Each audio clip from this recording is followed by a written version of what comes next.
Answer the bell. Now let's go.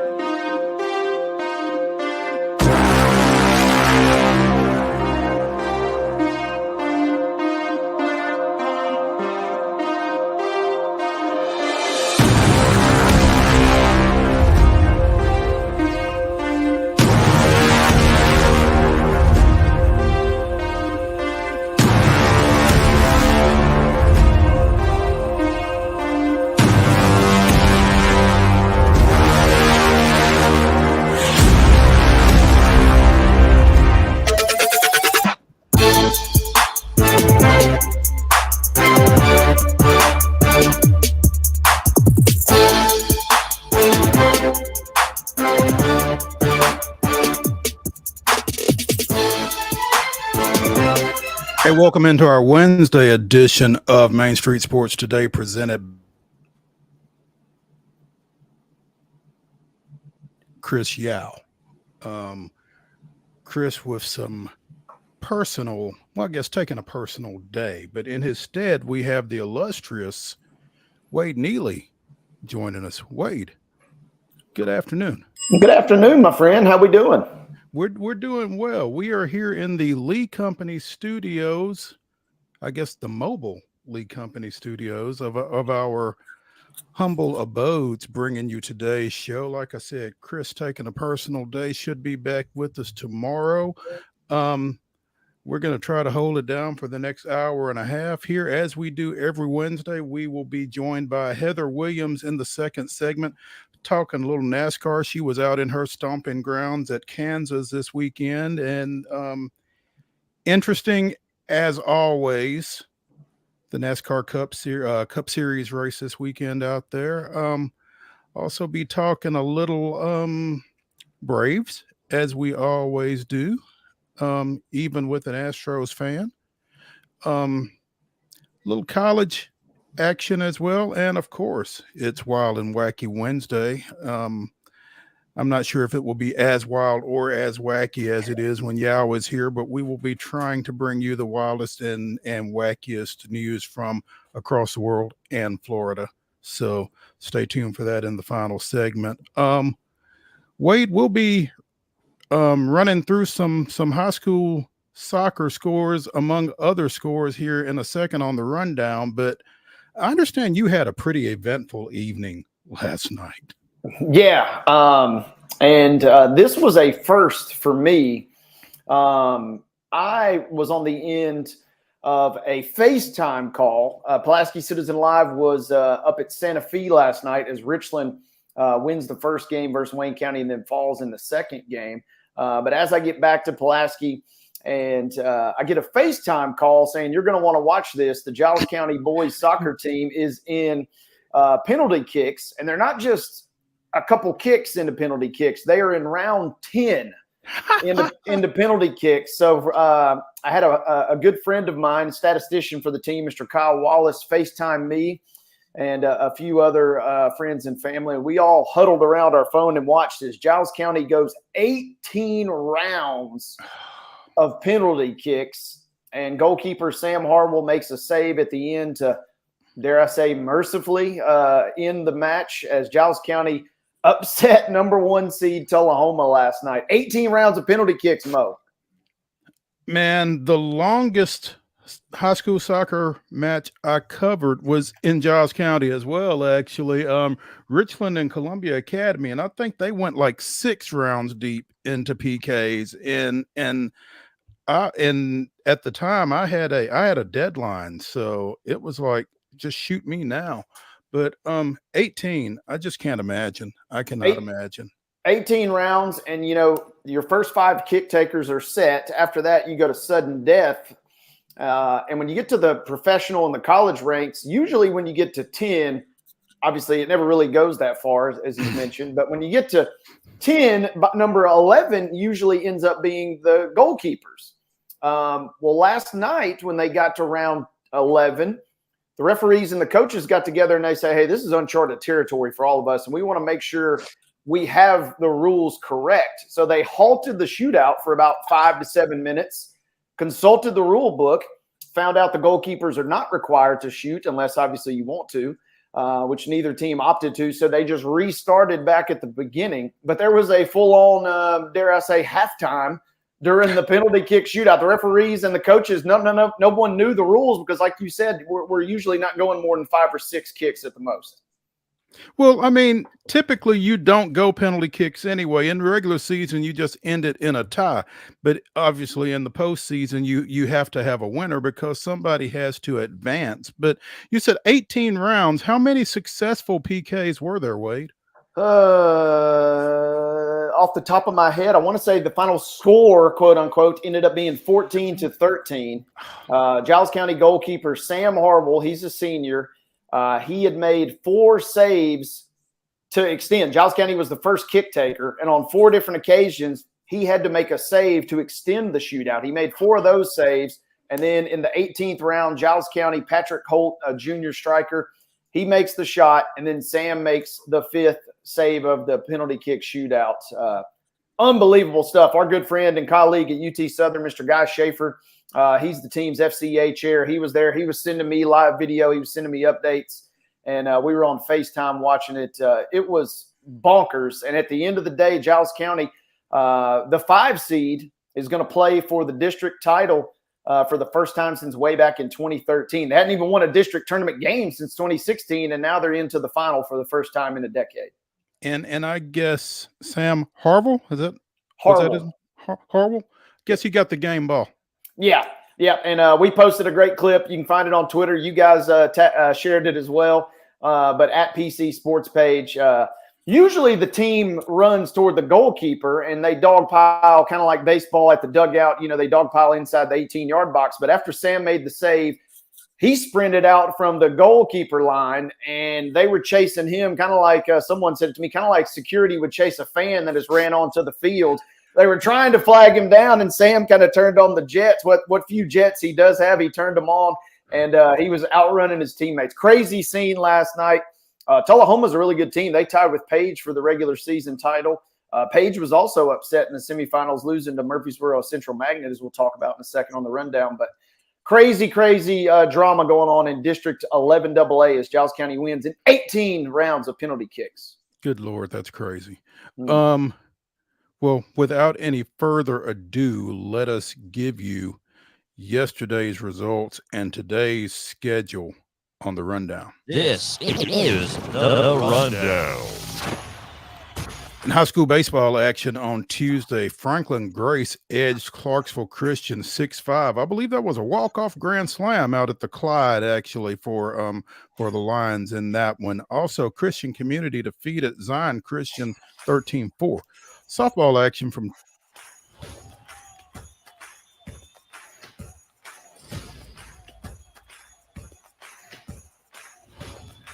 defeated Columbia Central 3-2, ending the Lady Lions season. It was Brentwood 12, Overton 2. Laverne with a pair of wins, defeating Antioch 11-1 and Cane Ridge 13-3. Giles County, the Lady Bobcats with a 13-0 win over Mount Pleasant. Riverdale and Rockvale both beat up on Blackman. Riverdale 5-3, Rockvale 6-5. Siegel then defeated Rockvale 12-2. It was Smyrna 12, Cane Ridge 0, Gallatin 7, Station Camp 6. Loretto edged Summertown 6-4. Richland, as Wade mentioned earlier, with a 5-0 win over Wayne County, forcing the if game in 10-1A, which the Lady Wildcats won in 8 innings, 1-0 over Richland. Columbia Academy also forcing an if game in the D2A Middle Region Finals, defeating host Donaldson Christian 3-1 before winning the second game 6-5 in walk-off fashion. Boys soccer action. Loretto with a 1-0 win over Scotts Hill. Antioch 2, Overton 1. Giles County, as we mentioned, 3-2 over Tullahoma in shootout. Rossville with a 1-0 win over West Creek. Nolensville defeated Summit 3-1, and also in a shootout, not to be outdone, Columbia Central 1, Independence 0. Wild action yesterday. To college baseball, we go. These results coming in. Vanderbilt 12, Louisville 8. It was Tennessee 9-3 winner over Austin P. Lipscomb wins the Battle of the Boulevard, so to speak, there 8-7 versus Belmont. In JUCO baseball, Southwest Tennessee State was an 11-8 winner over Ball State. Dyersburg State knocks off Columbia State 4-2. In the big leagues, Braves, big win for the Bravos as they knock off the Red Sox 9-3. Tight one between the Reds and the Mets, 7-6 your final there. Dodgers winning it 6-2 versus the Brewers. Cardinals were a 6-4 winner versus the Cubs. And it was the Sounds with a nice win. We'll talk about the Sounds a little bit later on, I guess. Interesting clip from that game. They knock off Gwinnett 11-3 yesterday. Also, scores of interest.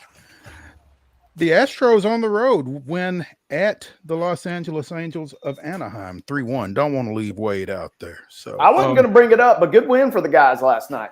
Absolutely. Hey, softball action today at 4 o'clock. Franklin plays Overton. 5 o'clock starts for Hunters Lane at Beach and Independence at Summit. Also, the Rockvale Seagull loser plays Riverdale at 5. At 6, Stewart's Creek is at Smyrna. Giles County is at Summertown at 6. At 7, Oakland is at Siegel. McGavick plays Station Camp. Also at 7, the winner of that Independence Summit game from 5 o'clock plays Nolansville.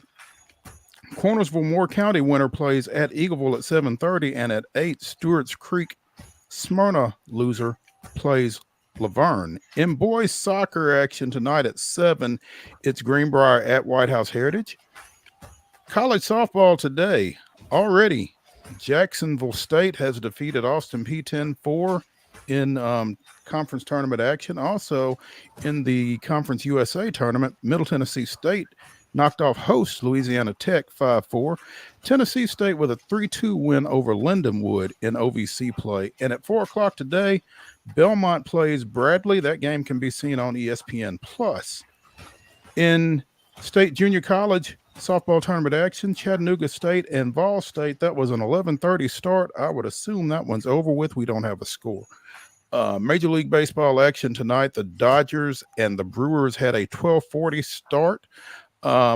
Mets and Reds start at 5:40 in Cincinnati. At 6:20, the Red Sox continue their series at Truist Field. Will conclude their 2-game series at Truist Field against the Braves.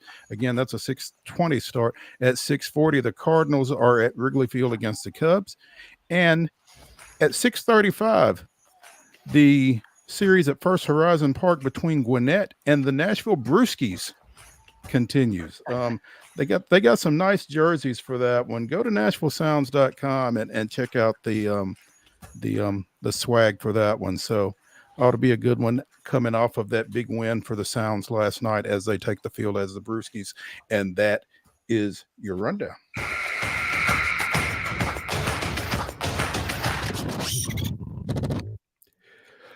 Top story today, Wade. Not sure if you've seen it between your softball and your soccer, but as we all know, the NFL is set to announce the majority of its 2023 schedule tomorrow, but some international games, or the international games, I guess, have already been announced, and you can't have an international schedule for the NFL without Jacksonville being involved. And sure enough, they're going to play a couple of games in London back to back. Going to play the Falcons at Wembley Stadium, and then they're going to play the Buffalo Bills at I know, Wade, you are an international soccer guy, so you can correct me when I mispronounce this, but it's Tottenham Hotspur. That's it. Yep. Okay. Nailed it. All right, cool. And then, of course, just like you can't do it without Jacksonville, you can't really do it without the Titans either. On October 15th, the Titans will be at Tottenham Hotspur against the Ravens. So, interesting London lineup for the NFL, I guess. Yeah, you hit on a couple key points. You just cannot have this series without the Jaguars. The year in, year out, they play, and I can't recall. Is this the first ever back-to-back where you're just going to stay over? Depending on how that calendar goes, they could be gone 3 or 4 weeks potentially, or the better part of 3 weeks, I guess, right? Yeah, I mean, and I guess if you got to spend 2 weeks somewhere, there's worse places to do it than London. I mean. So, yeah, I mean, I would think they'd go over the week of that first game, unless they're in a bye that previous week, and then just stay through. So how do you pack for that? Yeah, I mean, that's the $1 million question. Not just one game. I guess the good news is if you forgot something for your first game, we forgot some sort of article of clothing you're personally attached to. You got, hey, I may not have it to wear this week during my trip around town, but somebody's going to need to bring it over to me for next week because we got 2 games back to back. Ship that over. I guess FedEx is international, so you'll be all right. Also, you've for the second year, the NFL will play games in Germany, November 5th, and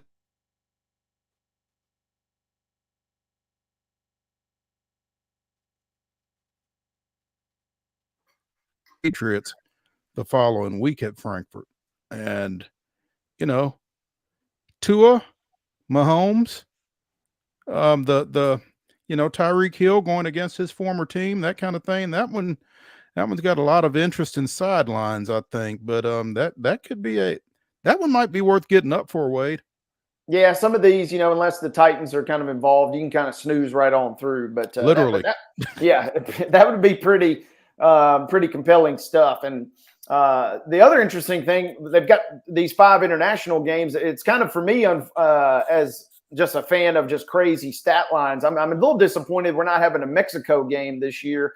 And that would be, if you could get Tua and Mahomes in there. A couple of years ago, I think it was the Chiefs and the Raiders maybe putting up like final scores, 50-47 or something crazy like that. I always love when those teams, kind of like we saw a couple weeks ago with baseball, when those teams get it on down there. They're just, the runs and the stat lines are just crazy. But I kind of like the schedule. And, the Dolphins and the Chiefs, that definitely is going to be a compelling game. Kind of somewhat surprising to me a little bit that they would put such a potentially pivotal game. It seems like in years past, some of these games, kind of like the Ravens and the Titans a little bit to me, depending on where you view the Titans potentially going to be as a team going into this year.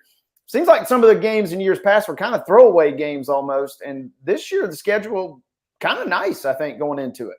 Yeah, I think you're right. I think relative.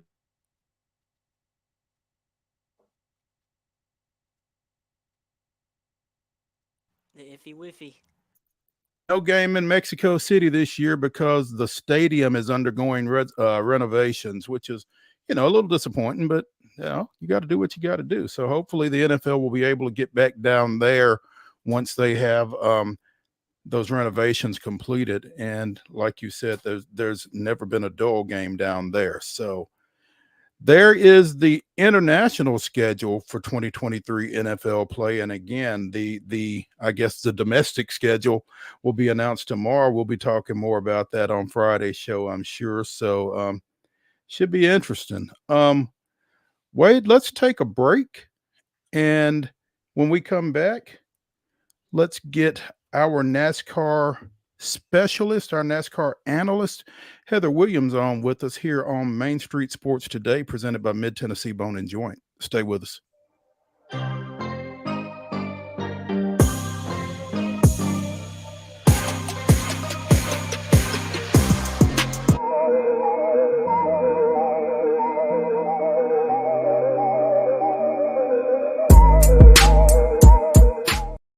Mid-Tennessee Bone and Joint treats your orthopedic injuries and existing conditions. Our trained physicians will get you back in the game faster. Contact us at 931-381-2663 or www.mtbj.net.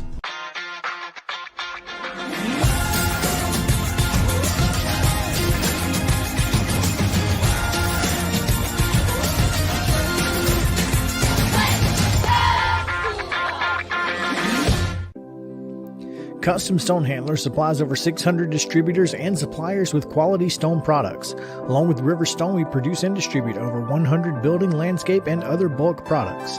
Our goal is to provide quality products, service, and partnerships to ensure our customers' success. We firmly believe that the measure of any person or company is how they treat other people and customers. Give them a call at 931-490-4990 or visit CustomStonehandlers.com.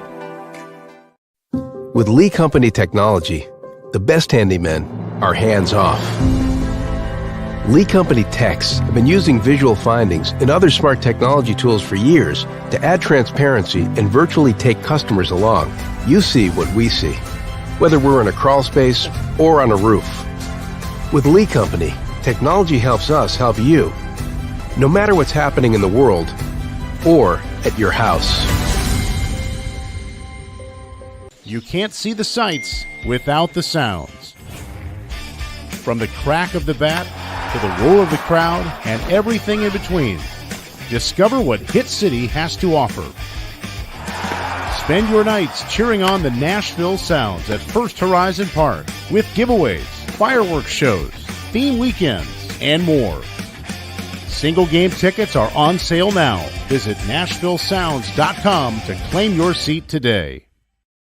Attention Tennessee homeowners, we want to buy your house. Hi, we are Real Property Solutions, a local real estate investing group. We pay cash for all types of property, so you walk away with more money in your pocket because we eliminate any fees, closing costs, and commissions. Now the best part, we can buy your house as is, meaning you don't have to do a thing to your property. You get to take what you want, leave what you don't, and don't even worry about cleaning. We close on your timeline, whether that's 7 days or 70 days. Interested in selling? Just give us a call and we'll come out to your property and quote you a cash offer within 24 hours. Please call 615-527-8750. That's 615-527-8750.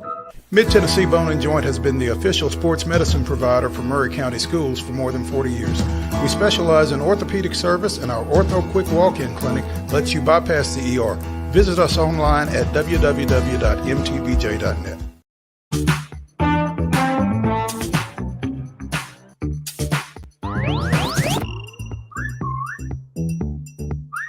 Hey, welcome back to Main Street Sports Today, presented by Mid-Tennessee Bone and Joint. I'm Maurice Patton, joined by Wade Neely. Chris Yow taking care of some personal matters today, expecting him back in the Lee Company studio tomorrow.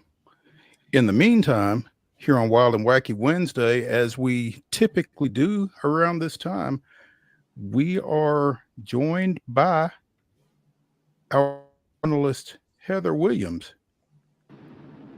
Right, Justin? Yeah. Or are we? Yes, we are joined by Heather Williams. Okay, cool. How's it going, Heather? Well, I'm on my way back from the Kansas Speedway. I stayed a couple extra days to spend some time with my family. I'm still in the state of Missouri. I'm in my third standstill traffic situation on this trip, so I might get back to Bristol, I don't know, Wednesday of next week at this route. Goodness, that sounds lovely. Well, we really appreciate you joining us here on the Real Property Solutions Hotline to talk a little NASCAR. And as you said, you were in your old stomping grounds. You were out at Kansas Speedway this past weekend, and we talked about it last week. Denny Hamlin gets the win, but is it getting to be that you can't have a race without a Ross Chastain episode? It appears that way.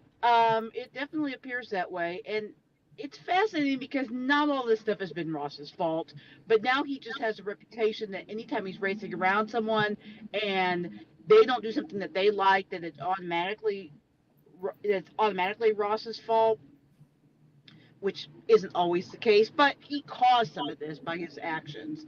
I'm not sure, the situation between him and Noah apparently dates back to an incident at Talladega that Noah was upset about, and then there was another incident this week at Kansas. So that's the lead up to the not really hands being thrown, because there's really only one hand, and it was with Ross's fist attached to it. But I was actually walking down pit road and saw, the commotion and got there just as they were pulling Ross away from the fight. So interesting for sure. Put on the black hat, right? I mean, I think at this point he's just got to wear it, right? I mean, like Kyle Busch and the Intimidator, Kyle's getting up there in age. he seems to be the most likely black cat. I mean, I don't think, other than with his fans, I don't think that he's ever going to be able to be, you know, the Jeff Gordon goody two shoes or Jimmy Johnson goody two shoes at this point in his career. So I have always kind of felt like Ross is kind of NASCAR's. This is going to be a reference for old people. So if you're, under the age of 50, you may not get this. But I've always kind of felt like he was NASCAR's Eddie Haskell. And I just think he should wear that at this point. Just own up to it, right? Yeah, just be that guy. Because, I mean, there's a need for it. There's a place for it. People love drama. I mean, as the reason why Earnhardt is so adored now is because people loved to hate him when he was racing. They didn't love him, they loved to hate him. And then after he was gone, then it just became the love part. But when he drove, he got booed everywhere he went most of the time. And the sport needs at least one, if not multiple, black hats in the garage area. Well, I mean, look at wrestling. I mean, somebody's got to be a heel, right? Yeah, I don't really think about wrestling, but I'll take your word for it on that.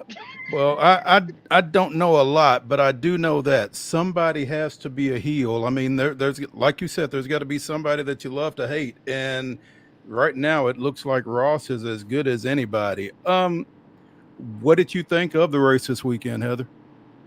I mean, one of the best races I've ever seen in person.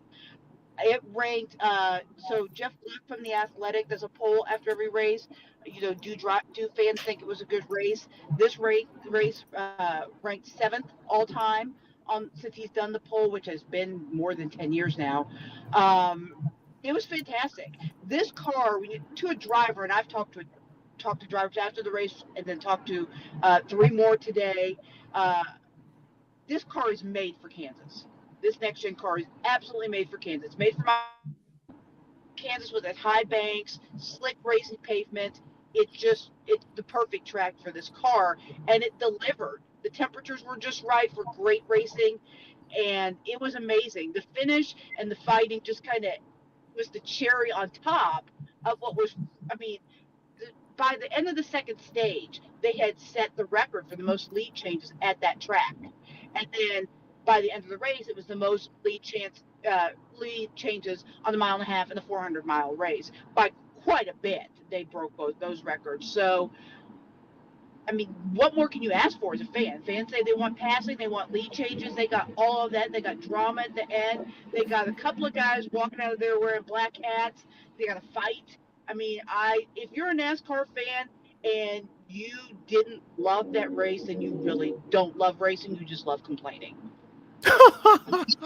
Heather Williams with WCYB TV out of Bristol joining us here on the Real Property Solutions Hotline on Main Street Sports Today, presented by Mid-Tennessee Bone and Joint. See, we're doing our best NASCAR imitation as well, getting all the sponsors mentioned. But Hamlin wins it.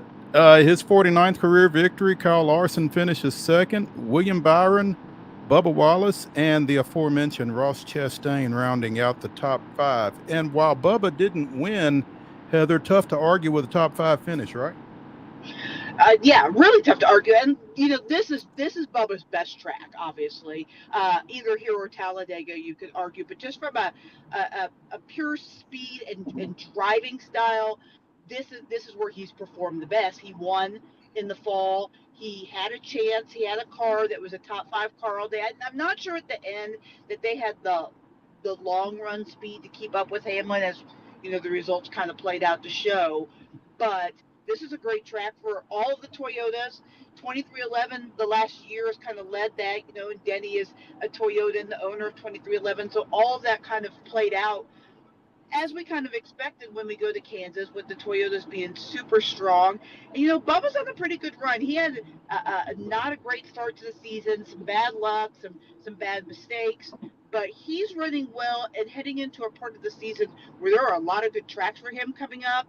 He's close to that playoff cut-in. He just keeps inching ever closer to the 16th in points, so, and as well as inching closer to a win. I wouldn't be surprised at all if he didn't come out and win it at Nashville, because he should have won it last year. So, yeah, things are going very well finally after kind of a bumpy start for 2311. Heather, on my end, I'm curious. We got the Goodyear 400 coming up this weekend. Over a little bit closer to where you're at Darlington. What are a couple big headlines after such a big race this past weekend? What are a couple big headlines we got coming into the Goodyear this weekend? Well, first of all, Darlington is like, the OG NASCAR track. And so there's always cool history surrounding the teams, the paint schemes, the whole 9 yards when we go to Darlington. There are some really cool throwback schemes because this race in the spring has become NASCAR's throwback race where everybody, kind of like your throwback uniforms in baseball, where everybody runs a throwback paint scheme, and there's some great ones. There's Chase Elliott is running the 9 throwback paint scheme of his dad, Bill Elliott, even with the old Evernham Motorsports E with the kind of trailing off the 9. That's a really cool paint scheme. There's a bunch of Kevin Harvick throwback paint schemes to honor his retirement this year. Corey LaJoie is running a paint scheme honoring his grandfather. So all of that is just so cool to see all these great old school paint schemes. Carl Edwards is going to be in the booth for a segment. He's a guy that just, once he walked away from the sports, kind of disappeared, and we haven't heard much of him. So to see Carl Edwards is going to be really great. They're honoring the top 75 drivers, celebrating NASCAR's 75th anniversary this weekend. So all the drivers that are able to make it that are still with us will be at that ceremony this weekend. So that's going to be cool to see all those cool drivers. But then throw all of that out the window, and Darlington is still an amazing race because she's a mean old track. Her nickname is the Lady in Black, and everybody leaves there with a Darlington stripe because you hit the wall a lot and you can't help it. You just want to be the guy that does the least amount of damage when you're hitting the wall to your car over the course of a race. So tough racetrack, fun racetrack, and then when you throw in all the cool history that's going to be going around this weekend, I think it's going to be an amazing weekend for NASCAR. Absolutely, and you kind of had me compelled with the historical kind of aspect of it too. And it seems like the scheduling is fantastically set up here. You got a great old school track, going to have a fun race this week, and then that dovetails right into the All-Star race. Looks like next week, right? Yeah, when I was talking to drivers today and over the weekend, I kind of consider this maybe the biggest month for NASCAR right now, as they're in a pivotal year. They're steady trying to hold off F1 as they're charging in popularity in the United States. It's the 75th anniversary of the sport. Their TV contract is up, and so this is a huge month. Kansas got them off to a fantastic start. Now, if these two really highly anticipated races in Darlington and North Wilkesboro can deliver, then I think it puts the sport in a really good position heading into the rest of the year. And it's just cool that we're doing it at historic tracks. I tell you what, Heather, I'm going back on NASCAR.com and looking at some of these color schemes for this Darlington race, and they're really sweet. It's I think the fans are really going to enjoy this. It's the throwback schemes just kind of brings back some memories, I would imagine, for a lot of those folks, because some of them even look familiar to me, and it's established that I'm not a gearhead, but I think it's going to be fun to watch to see some of those color schemes on some of those cars this weekend. Yeah, and it's cool because they bring back historical drivers to be in the booth. So in addition to Carl, who's going to be in the booth for the second stage of the race, the first stage is going to be the King, Richard Petty, and Kyle Petty, and then the final stage is going to be Bill Elliott. So there'll be, if you're a history buff of the sport at all, or just a sports history fan, you don't have to be a NASCAR history fan per se. It's a really great weekend to dip your toe in the pool and kind of check out the sport, because I'm sure there'll be a lot of great stories told, and at least 50% of them will be true. Well, Heather, we couldn't let you out of here without getting, we don't ask you for your winners anymore, but do kind of want to get your thoughts on storylines in this race and who might look good. Well, Darlington's a tough track. So generally speaking, veterans are very good at this track. I mean, this is a track that, for a couple of years was pretty much dominated by Denny Hamlin and Kevin Harvick, because you need patience.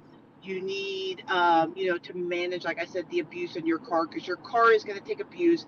The tires wear really quickly because it's so close to the ocean that there's just all sorts of sand and specks of dirt and things that get on the track that just wear the tires out. And then, like I said, the constant hitting of the wall. So veterans generally fare pretty well at this track, but there are some younger guys in the race that in the lower series have done really well at Darlington, like say a Harrison Burton or a Josh Berry.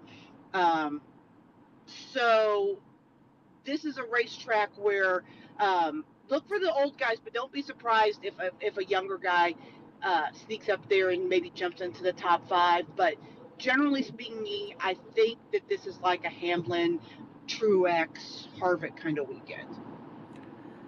Hamlin, Truex have won in the last 2 weeks, so not necessarily a bad field there, I guess.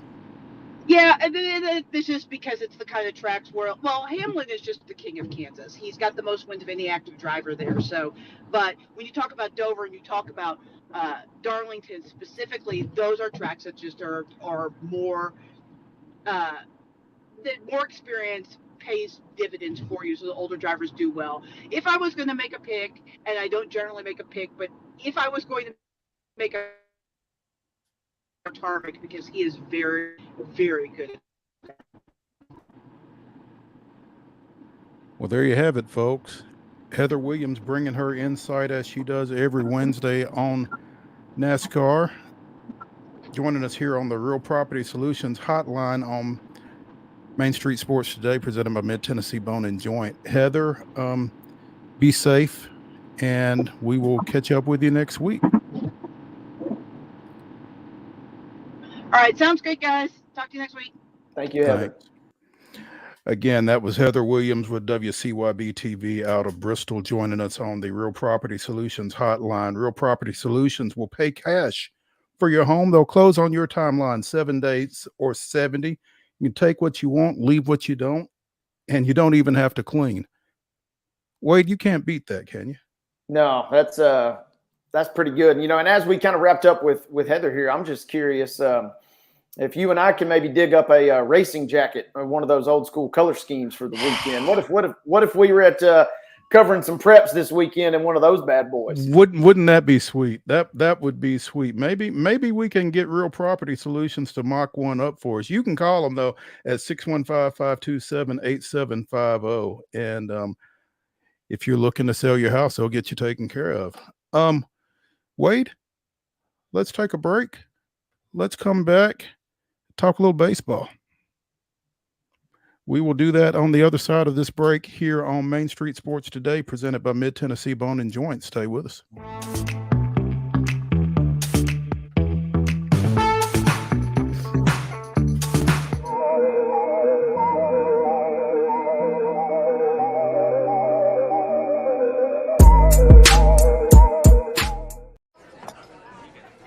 You've been putting back a few, and a few becomes a few too many.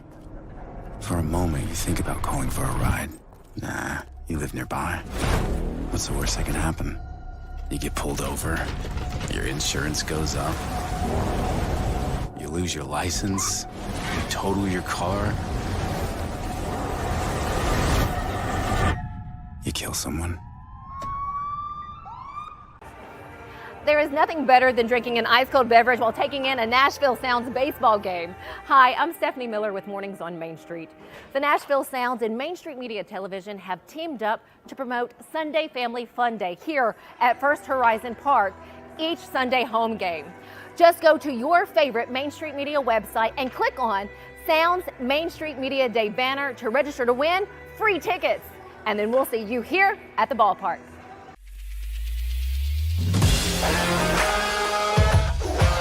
Hockey in Music City just hits different. It's one big honky-tonk party. It's the sea of gold in the crowd, the goals, the saves, the celebrations.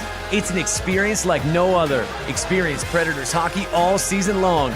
Visit NashvillePredators.com/season tickets and join the Loyal Legion today. That's NashvillePredators.com/tickets, and we'll see you at Bridgestone Arena.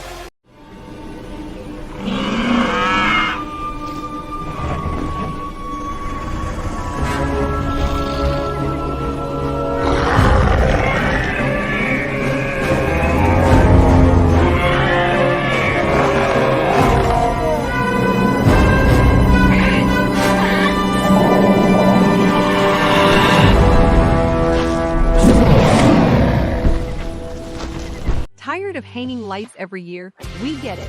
That's why Southern Nights is here to help. We install programmable lighting on your home or business so you can enjoy beautiful, customizable lighting all year round. No more ladders, tangled lights, or cold nights outside. We do the work, you do the celebrating. Call Southern Nights today and take the hassle out of holiday lighting forever.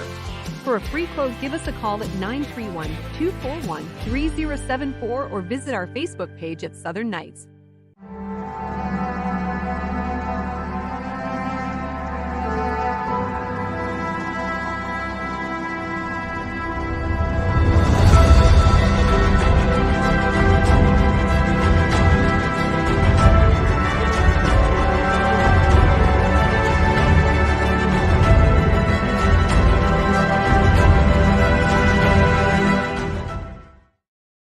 May 10th, 1967, Hank Aaron's 8th inning 2-run inside the park homer off future Hall of Famer and future Kentucky Senator Jim Bunning tied the Braves with host Philadelphia, but the Phillies scored in the ninth for a 4-3 walk-off win.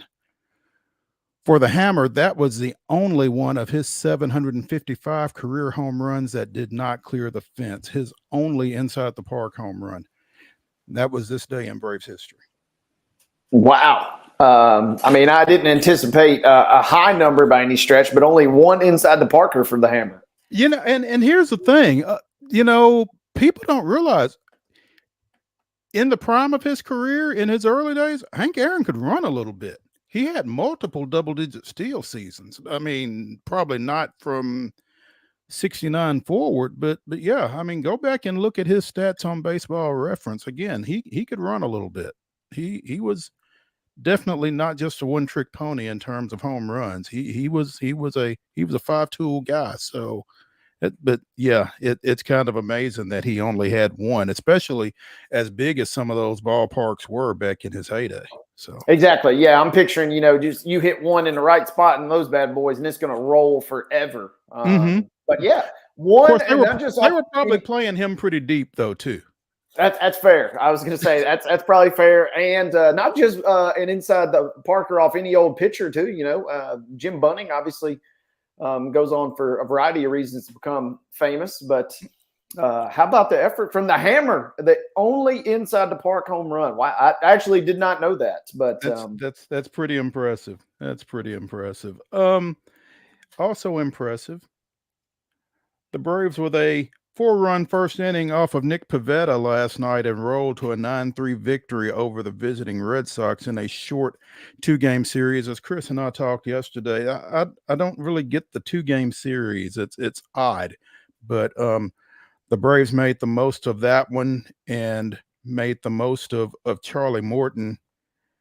Got 6 innings out of him before going to the bullpen for an inning each out of Kirby Yates, AJ Minter, and Danny Young. And the fact that they didn't have to tax that bullpen is going to be a pretty big deal today, because it's looking like a bullpen game with the starting pitching maladies that Atlanta is going through right now, with Max Fried joining Kyle Wright on the IL and a lot of uncertainty there. So that was a big performance by Morton with 7 strikeouts in 6 innings and getting that win last night. So, and did I see Olsen goes yard yesterday as well?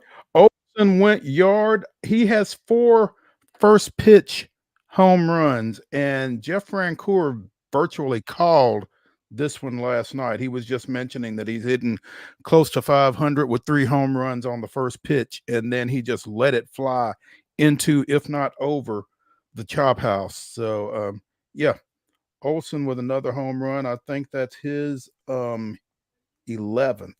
So the Oakland the Oakland effect really having a big impact on the Braves between Olsen and Sean Murphy, obviously. So if there's anybody else out there that the A's want to trade us, we are all ears. Yeah, send them on. We'll take them, right?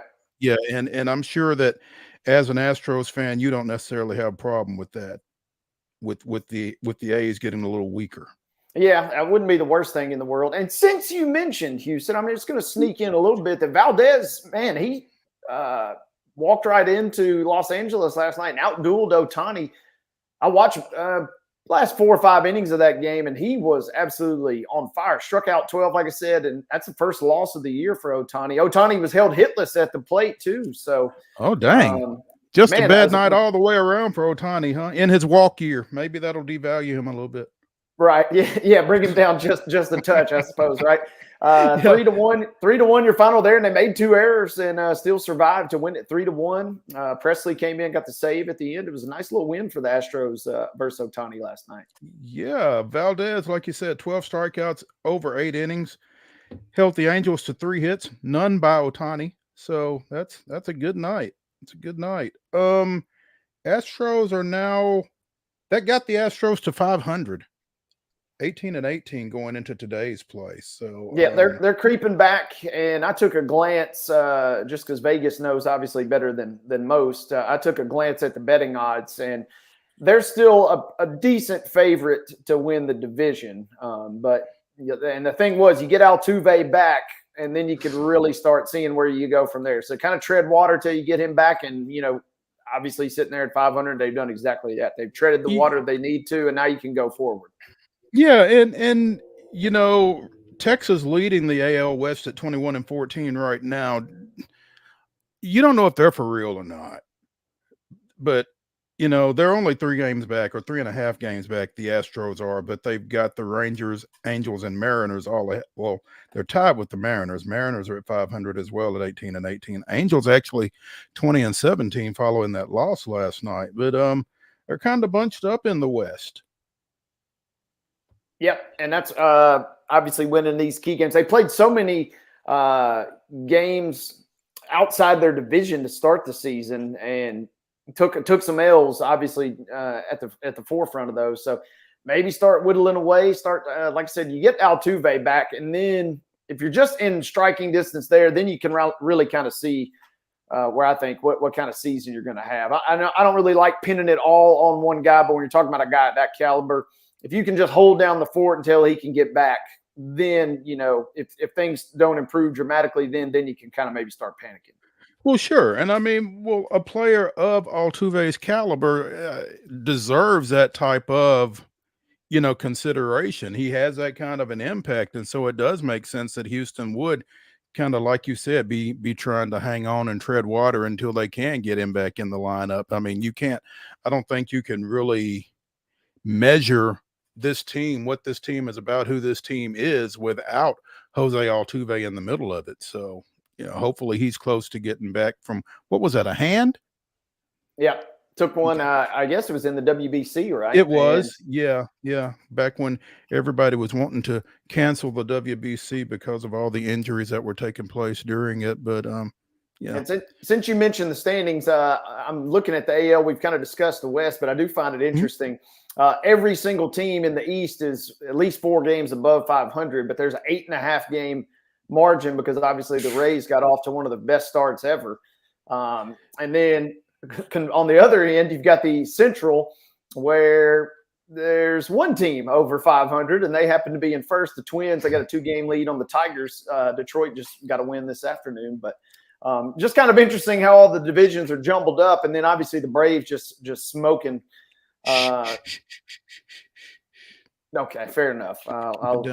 Keep it whisper. down, because we don't want to fall into the trap that a certain Northeastern team fell into last year of talking trash and then getting walked down the stretch. But you mentioned Tampa Bay, Wade. They are 29-8, and I don't know at what point it ceases to be a start.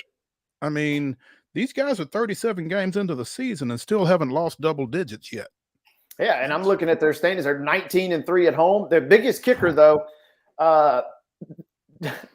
plus 116 run differential. The Braves are plus 62. Houston's plus 20. They are just lapping everybody. And the closest one is the Rangers, who are at plus 81. They're, almost 40 runs better right now than the second best team. And you're right. At what point? And it was funny because a few weeks ago when you were on vacation, Chris and I had discussed, and we definitely were chalking it up to a quote unquote fast start then. But yeah, at what point are you the other teams in the division? You say, hey, we're 4, 5, 6 games above 500, and we don't have a shot of catching these guys right now. Right. It's funny you said they were 19-3 at home. I mean, I guess they've gotten used to playing in front of nobody, huh? There's no distractions, so sometimes it works in your favor, I guess, right? Yeah, no doubt. Interesting situation took place during the Braves game last night. Orlando Arcia hits a ball down the left field line that literally is along the left field line and bounced into the left field seats with some help as a Braves fan kind of reached perhaps into the field of play, grabbed it, forced a ground rule double, and forced a runner back to third base who probably would have scored on the play had that play played out. Justin, do you have that video by any chance? Yes, pulling it up right now. 1 second.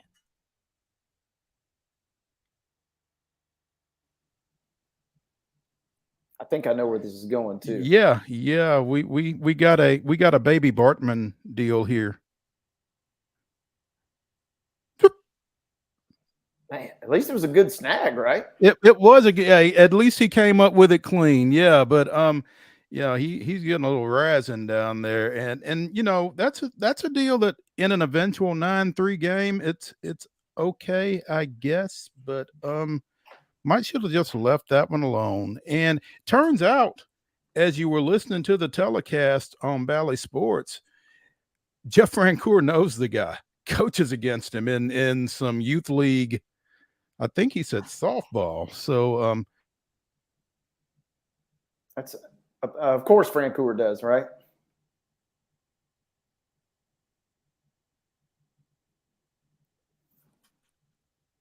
We still there? Justin, are we there? Am I here? Sorry. Yeah. And I guess the other big thing is two things to me jump out. Number one, obviously, thank goodness it's not in the postseason or, as you said, a meaningful or close game. And number two, thank goodness for that fan, Moises Alou was not close by. Yeah, exactly. Yeah, that might not have been very pretty. Speaking of balls being stopped that shouldn't have, there was an interesting situation during the Sounds game last night against Gwinnett where I'm not sure what this umpire was doing, but whatever it was, wasn't good. Roll 'em, Justin. Ball down the third baseline. Third baseman comes up, throwing. I think that's John Singleton playing first base, glaring at the umpire like, dude, what? I've never seen an umpire there. Wade, have you? No, and the more I'm watching this, I saw it last night just the once, but you almost have to. It looks like it's on purpose. The odds of that happening as a fluke are just beyond my comprehension. I just don't know where he's going. I mean, again, Chris and I both do a little umpiring, and I don't know that I've ever felt the need to be where he was on a play at first on an infield ground ball. Yeah, and with a full crew, presumably too. It's not like I think it's a 3-man. I think it's a 3-man crew in AAA. But yeah, I don't know why he has to be there. That's really an odd one. But it did not affect the Sounds greatly, as again they defeated Gwinnett 11-3 in the opening game of that 6-game series down at First Horizon Park. They resumed that series tonight at 6:35, not 6:37, as was somebody's start time last week. So and again, they will be taking the field as the Nashville Brewskis I'm not sure if that's in tribute to the Nashville craft beer community or the Milwaukee Brewers or what it is, but they are adapting the Brewers color scheme in their jerseys for this one. So should be a lot of fun. Have you been to a game yet this year, Wade? Went to one opening weekend on the Sunday, Main Street Against Media Louisville? Day. Yep, Yeah, Main Street Media Day, no big deal. Saw Joey Votto in action for the visitors, and haven't had a chance to get back out, but don't worry, we're getting ready to get cranked up. And there's a shot of the Bruce. Man, those are sharp. Those are sharp, man. They've got a lot of alternate jerseys that they are working into their to their game day scheme, and it's pretty cool. And again, this Sunday, I guess it's a 2:00 start, and that will be Family Day, sponsored by Main Street Media. You can purchase tickets, I think, at any of our websites, including Main Street Murray. And so go check that out. Go check the Sounds out Sunday afternoon. Go check them out. Before that, Friday Fireworks, which is one of Chris's favorites, obviously. So, yeah. Hey, I'm looking at the merch right now, and I wish they had a official, game day lid. They've got a couple nice 47 brand curved lids, I guess, for lack of a better term. But some of these shirts and the jersey especially are phenomenal. And if you're watching, there's a old style Nashville Sounds cap giveaway on May 24th, which I believe is on a Wednesday night for the first 1,000 fans. It's got the swinging guitar guy on the cap. So. That is electric too, by the way. Oh, absolutely. So, yeah, I mean, the sounds and the guitar kind of go hand in hand, always have. So yeah, that's a nice look. So if you don't get down there before May 24th, make your plans to get down there on May 24th and try to grab a cap.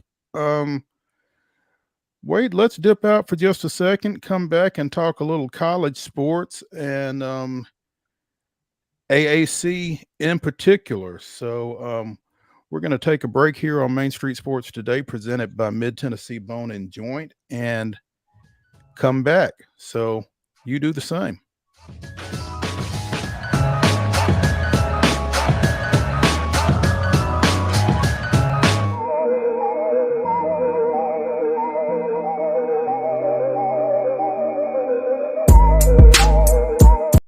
Mid-Tennessee Bone and Joint treats your orthopedic injuries and existing conditions. Our trained physicians will get you back in the game faster. Contact us at 931-381-2663 or www.mtbj.net. With Lee Company technology, the best handymen are hands-off. Lee Company techs have been using visual findings and other smart technology tools for years to add transparency and virtually take customers along. You see what we see, whether we're in a crawl space or on a roof. With Lee Company, technology helps us help you, no matter what's happening in the world or at your house. Jones & Lang Sporting Goods here in Columbia has been outfitting teams, officials, and anybody else from T-ball to college for 50 plus years. Be sure and check them out at 931-388-8060 or online at jonesandlang.com. Jones & Lang Sporting Goods, the look of a winner. Zion Christian Academy, zioneagles.org or 931-388-5731. You can schedule your appointment. Go tour their campus. It is beautiful over there, and you're definitely going to want to see it. Again, it's zioneagles.org. Give them a call, 931-388-5731, and schedule your tour today. A game without a crowd is just a scrimmage. A performance without an audience is just a rehearsal. Without your presence, high school sports and the performing arts aren't possible.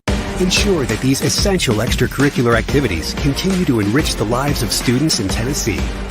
Purchase a ticket to your local high school's game or performance. This message presented by the TSSAA. You can't see the sights without the sounds.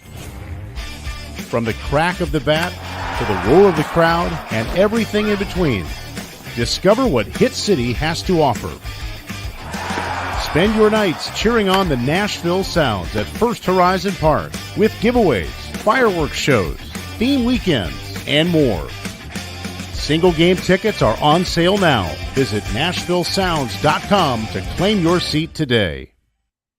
Attention Tennessee homeowners, we want to buy your house. Hi, we are Real Property Solutions, a local real estate investing group. We pay cash for all types of property, so you walk away with more money in your pocket because we eliminate any fees, closing costs, and commissions. Now the best part, we can buy your house as is, meaning you don't have to do a thing to your property. You get to take what you want, leave what you don't, and don't even worry about cleaning. We close on your timeline, whether that's 7 days or 70 days. Interested in selling? Just give us a call and we'll come out to your property and quote you a cash offer within 24 hours. Please call 615-527-8750. That's 615-527-8750. Mid-Tennessee Bone and Joint has been the official sports medicine provider for Murray County Schools for more than 40 years. We specialize in orthopedic service, and our Ortho Quick Walk-In Clinic lets you bypass the ER. Visit us online at www.mtbj.net.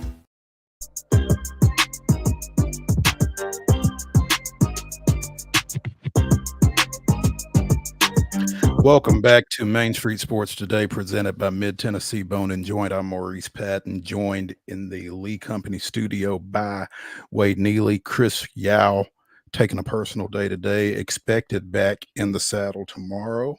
We're coming down the home stretch, Wade, without Yow. So we've managed to keep this thing on the road for an hour. That's a good thing.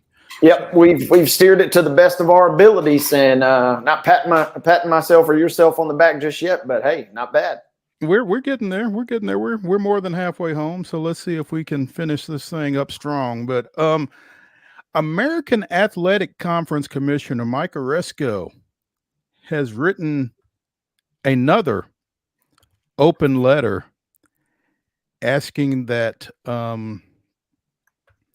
folks cease and desist with the Power Five moniker for college athletics and I guess college football in particular. Of course, I guess if you are the AAC, then you really you'd really like to see that, because ARESCO and that conference had tried to position itself as the sixth power conference. They called themselves a P6 conference as opposed to P5, trying to align themselves alongside the Atlantic Coast, Big 12, Big 10, Pac-12, and Southeastern conferences. That effort has proven to be in vain. And so at this point, Mr. ARESCO is just asking that we stop referring to power conferences at all, I guess. And I guess with a good chunk of his membership headed to a Power Five conference next year, it probably has a lot to do with it. UCF, Cincinnati, and Houston going to the Big 12 for next year. Also, as college football gets set for a 12-team playoff coming up here pretty soon. But interesting. I've seen it referred to as pathetic in some places, that ARESCO is like, please stop.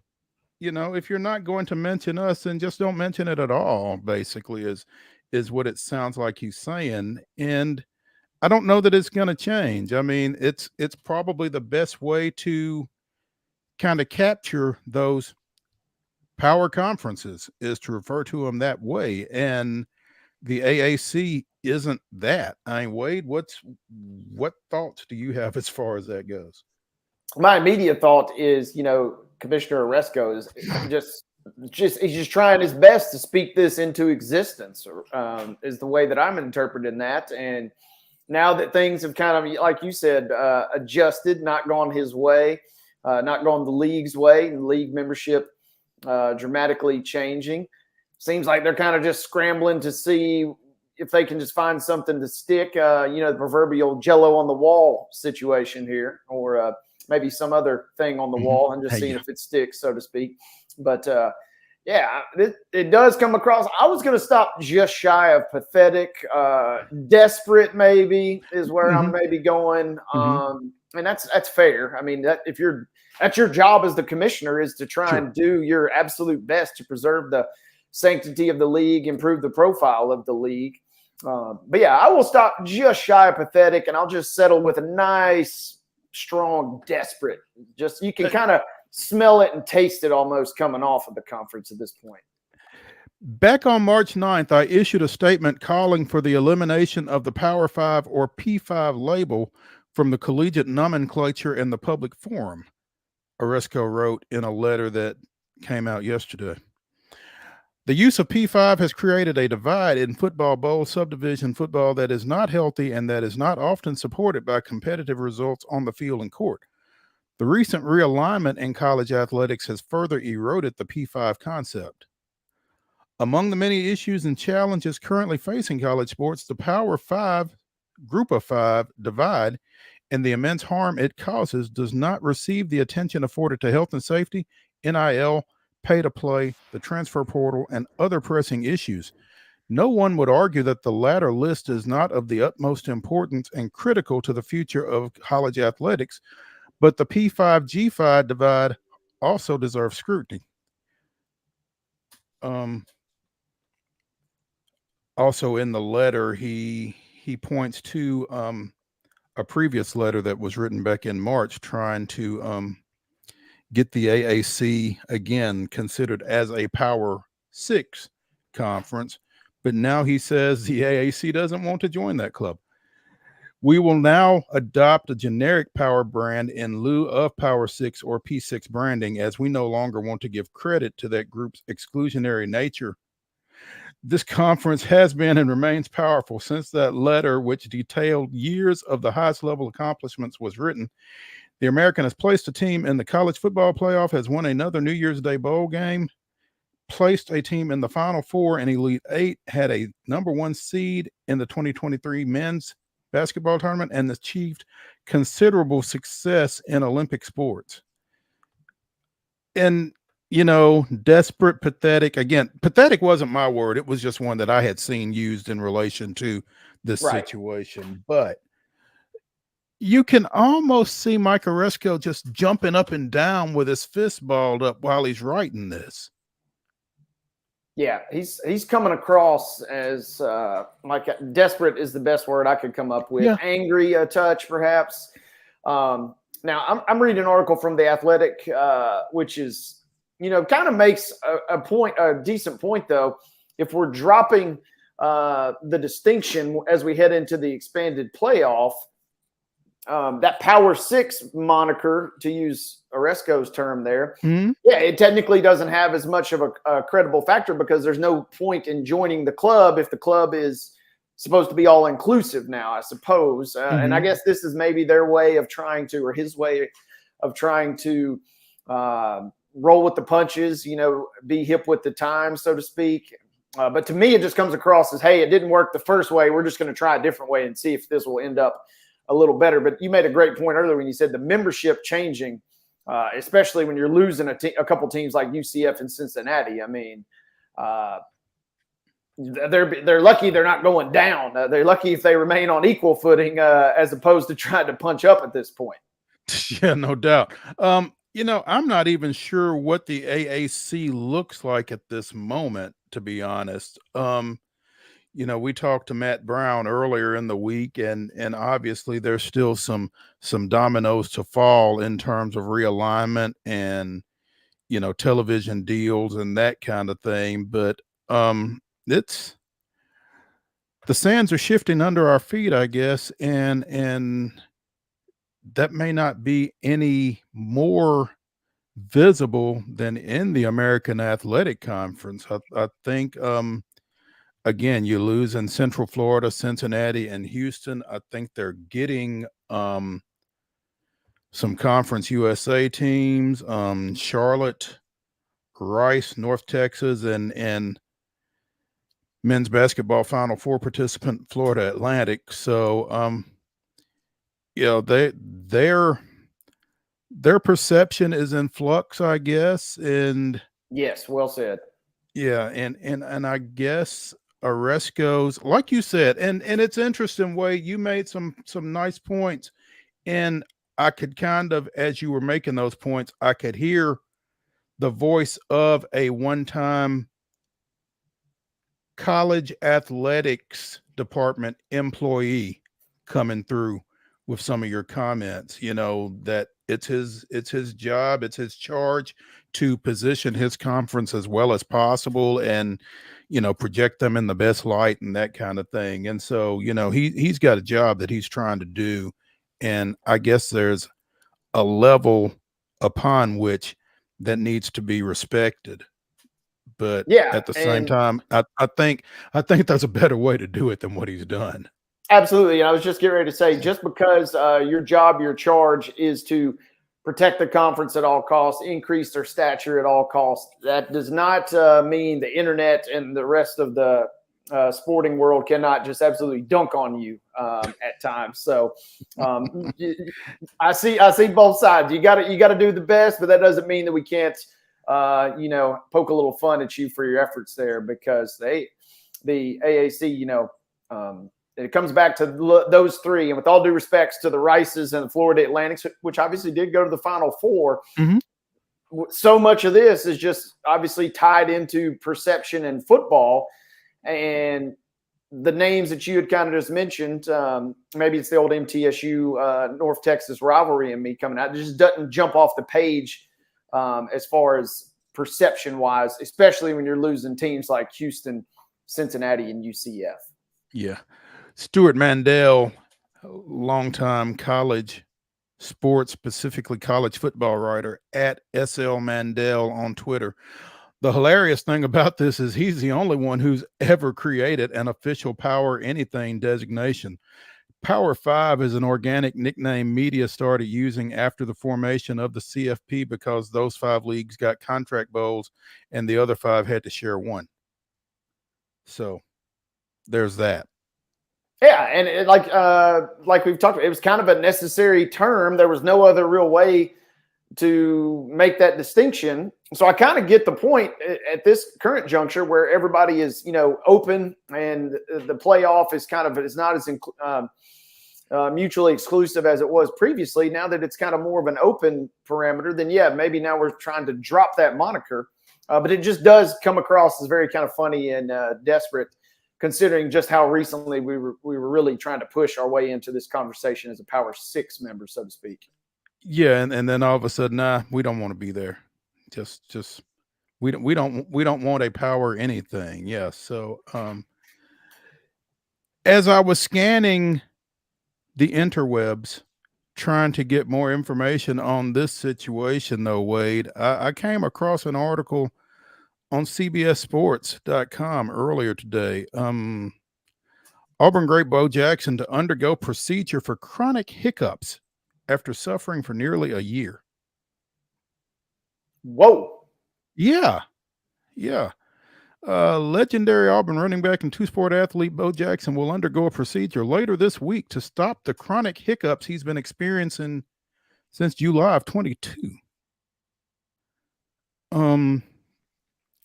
Apparently was not at A-Day ceremonies, festivities last month as a result of it. So that's odd. I've never heard of chronic hiccups. No, clearly Bo has. Yep, and that comes back to the old, Barstool pub debate. Would you rather, would you take $10 million if it meant you had hiccups for a year? I don't think that Bo Jackson is necessarily thinking in those terms, but it's kind of playing out before our very eyes, right? He's already got the 10 million and then some, I do believe. But yeah, apparently he was on McElroy and Kubelik in the morning on Jocks down in Birmingham. But I've done everything: scare me, hang upside down, drink water, smell the butt of a porcupine. It doesn't work. So I've tried most of those. I haven't been around any porcupines. So I've not been around any porcupines. If anybody could, though, I'd imagine it was Bo. Probably caught it, knowing Bo. Yeah. But Yeah, that's crazy. I hope he gets it figured out and gets it addressed, and no longer has to deal with that, because I mean that's chronic hiccups. I mean that just sounds awful. It sounds miserable. I don't like to go 10 minutes with hiccups. Yeah, Absolutely. Yeah, I heard that. Yeah. might should have saved that one for Wild and Wacky, actually, which we're going to wrap up the show with here in a bit. We're not quite there yet. Wade, we talked yesterday, Chris and I did, about the passing of Denny Crum at the age of 86, and want to drop back and get any thoughts you might have had on the longtime Louisville coach. Yeah, I saw the news just like many of us did on social media yesterday, and I was not following college basketball during that absolute heyday of Louisville, but I tell you this, I heard and was well aware of how great those teams were, how great Coach Crum was, and to me, especially just seeing a person from that era have just so many touching tributes. You know, Coach Kenny Payne obviously comes straight out with the statement, and just seeing everybody kind of showing that outpouring. I thought that was really special, and it also kind of made me think and just harken back to, man, Louisville is in a bad spot in terms of men's basketball right now, especially obviously when you compare it to that. But it was very tragic. It was very unfortunate. You know, you're talking about one of the best to ever do it. But I also thought, man, Louisville has a long way to go potentially to get back to where they want to be. Yeah, that's a good point. And we never really made that point when we were discussing it yesterday, Wade, but you're absolutely right. It just really does kind of drive home how far this Louisville basketball program is removed from that success. It's crazy when you think about it. So, yeah, let's take a break. Let's come back and let's get wild and wacky here on Main Street Sports Today, presented by Mid-Tennessee Bone and Joint.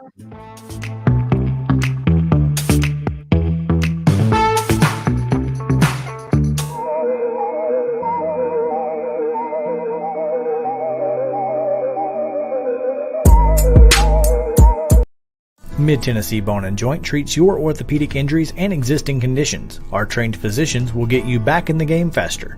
Contact us at 931-381-2663 or www.mtbj.net.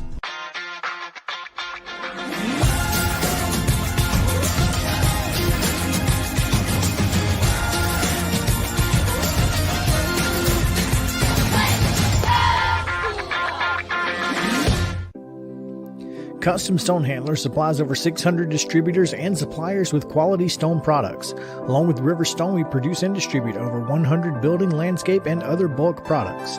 Our goal is to provide quality products, service, and partnerships to ensure our customers' success. We firmly believe that the measure of any person or company is how they treat other people and customers. Give them a call at 931-490-4990 or visit CustomStonehandlers.com. With Lee Company technology, the best handymen are hands-off. Lee Company techs have been using visual findings and other smart technology tools for years to add transparency and virtually take customers along. You see what we see, whether we're in a crawl space or on a roof. With Lee Company, technology helps us help you, no matter what's happening in the world or at your house. You can't see the sights without the sounds. From the crack of the bat to the roar of the crowd and everything in between, discover what Hit City has to offer. Spend your nights cheering on the Nashville Sounds at First Horizon Park with giveaways, fireworks shows, theme weekends, and more. Single game tickets are on sale now. Visit NashvilleSounds.com to claim your seat today. Attention Tennessee homeowners, we want to buy your house. Hi, we are Real Property Solutions, a local real estate investing group. We pay cash for all types of property, so you walk away with more money in your pocket because we eliminate any fees, closing costs, and commissions. Now the best part, we can buy your house as is, meaning you don't have to do a thing to your property. You get to take what you want, leave what you don't, and don't even worry about cleaning. We close on your timeline, whether that's 7 days or 70 days. Interested in selling? Just give us a call and we'll come out to your property and quote you a cash offer within 24 hours. Please call 615-527-8750. That's 615-527-8750. Mid-Tennessee Bone and Joint has been the official sports medicine provider for Murray County Schools for more than 40 years. We specialize in orthopedic service, and our Ortho Quick Walk-In Clinic lets you bypass the ER. Visit us online at www.mtbj.net. I'm so excited about this new show.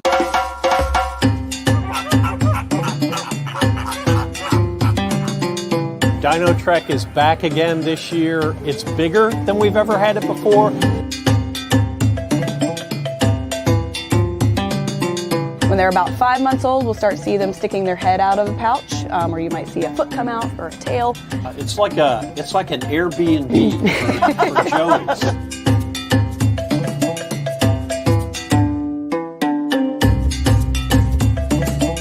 Now, you're not going to see all three of them together because cats in general don't get along unless it's time to get along, if you know what I'm saying. Yeah.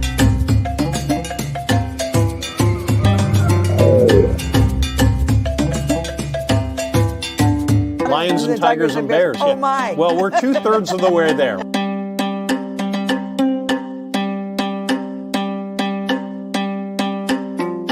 It's animals, nature, and fun. That's what we're all about. But during that time, we hope that you also learn something, that you're inspired to want to learn something. What's new at the zoo with Jim Bar 2.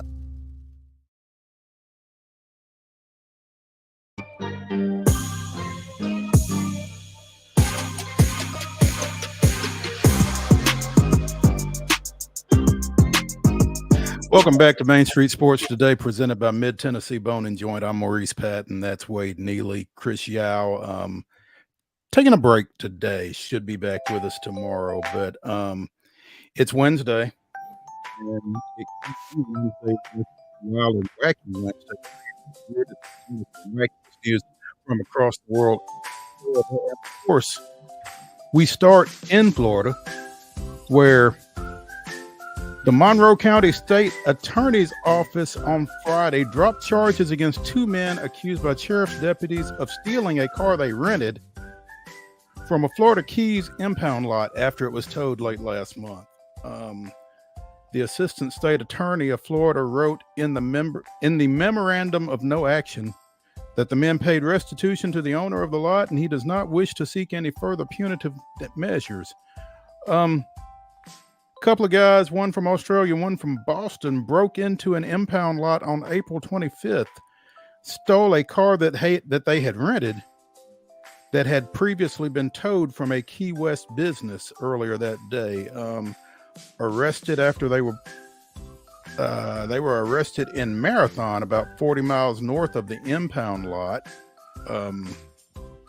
Apparently, the car was towed from a business where it was not permitted to be parked, thus the towing.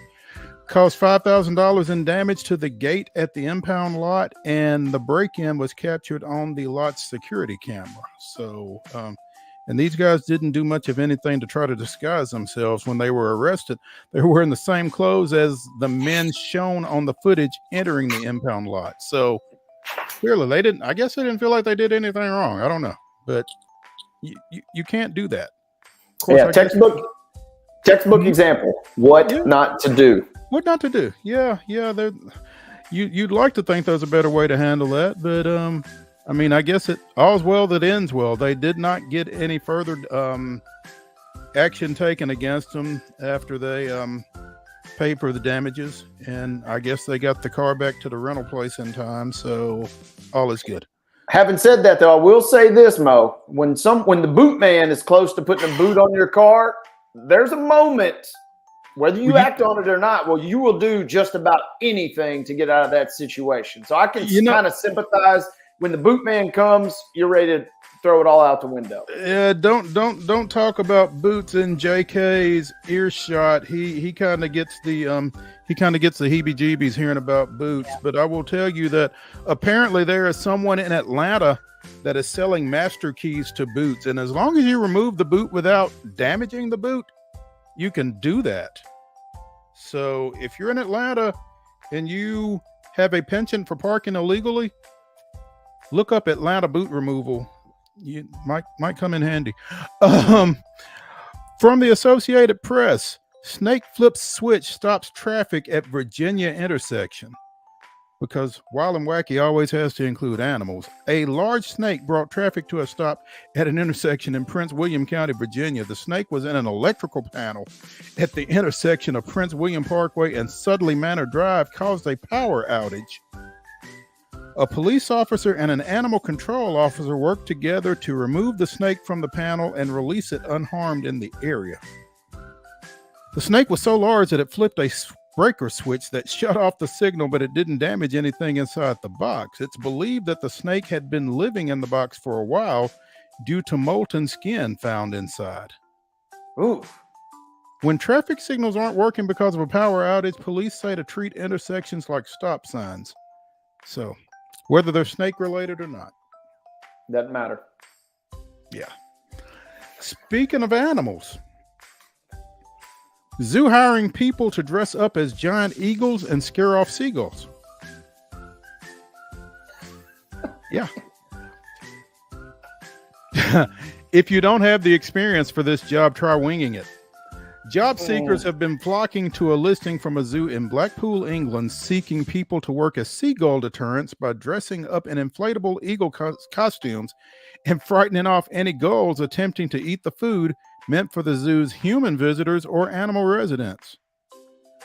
Seagulls make a real nuisance of themselves during busy times at our eateries and also during talks, feeds, and demonstrations that involve fish, according to the Blackpool Zoo's Operations and Visitor Services Director. Chief Seagull Scarer, that's a title, apparently, Jess Monks, has been working in the role and gave an on-camera demonstration for a local news outlet, and it appears to work. The costumes look like a cartoonish, strangely proportioned version of a bird of prey. It suggested that the novelty of the outfit, rather than its actual resemblance to an eagle, that the gulls find off-putting. Makes sense. The costume is something that the seagulls won't have seen before, and as intelligent birds, they will naturally not like it. The costume also makes a sound when the person is moving, which is something else the seagulls don't like. The position is seasonal, and seagull scarers will be paid £8, which is equal to $10 in U.S. currency, per hour if they're 16 to 20 years old, and 10.8 pounds or $13.50 if they're 21 or older. The zoo, which is already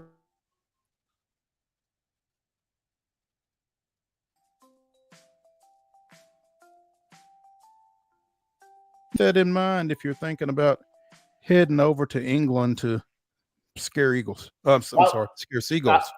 I was getting ready to say, Mo, depending on those two Jaguars games, some of the team could be in line for a job there. Yeah, a little part-time work there. Get that lined up. Yeah, there you go.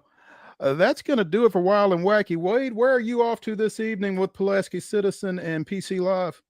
Pulaski Citizen Live will be at Summertown, where tonight Giles County Softball takes on the host Summertown Eagles.